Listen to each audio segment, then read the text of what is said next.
Hi, I'm Scott Engel, Managing Director of RotoExperts.com, here with Nabate Isles of RotoExperts.com. And here is our latest in a series of talking about every slot in the first round of a fantasy football draft this season. And today we get to number 6.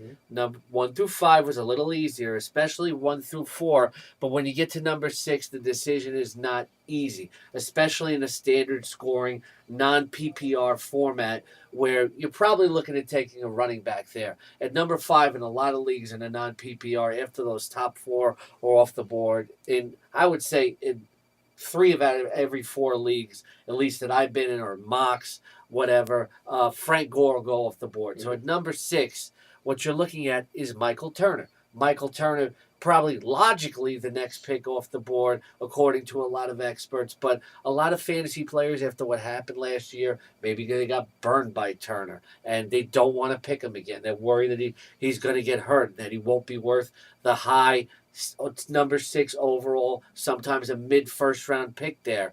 But Turner's looked good in the preseason so far. He's got something to prove, and I think the Falcons are taking a look at not overworking him this year. So it looks like a solid pick to take Michael Turner at number 6, Nabate. Yes, indeed. Michael Turner is in better shape, much better shape than he came in last year's training camp. And also another thing, you know that he's going to have double-digit touchdowns, no question about it. Because at the goal line, they're giving him the rock, with his frame, and so definitely expect Michael Turner with less than 300 carries, around 290 to have 1,300 yards, and definitely 12 to 15 touchdowns for sure. Now, if you're playing in a PPR, to me it becomes even tougher there because then you got to figure Andre Johnson in there, and Andre Johnson could go at number 5 in a PPR. It's not out of the question. Right. So maybe you're taking Gore at number 6. But I think at number 6, what it really comes down to is I'm not even looking at Turner at number 6 in a non PPR league. Maybe you push him back to 7, and 7, we'll talk about it. It becomes a tough slot in a PPR league, even more than a non-PPR. I really think whoever takes Gore or Johnson at number 5, whichever one they take, you just grab the alternative. Andre Johnson is the clear number 1 fantasy wide receiver this year in 2010. He's a little bit above for all types of purposes, and he's always been a PPR monster.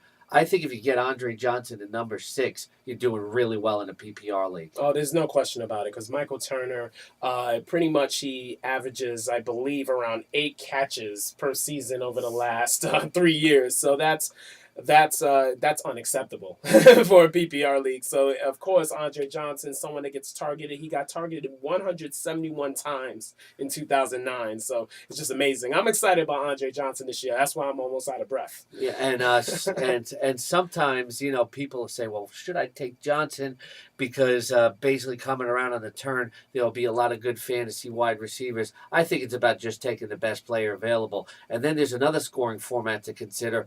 When you get 6 points for a touchdown pass, people are going to consider a quarterback, and they might go Aaron Rodgers there. They might think about Drew Brees. Aaron Rodgers, the consensus number 1 overall pick among a lot of experts. I disagree because he doesn't quite have the track record of Drew Brees or Peyton Manning, as much as I do like him.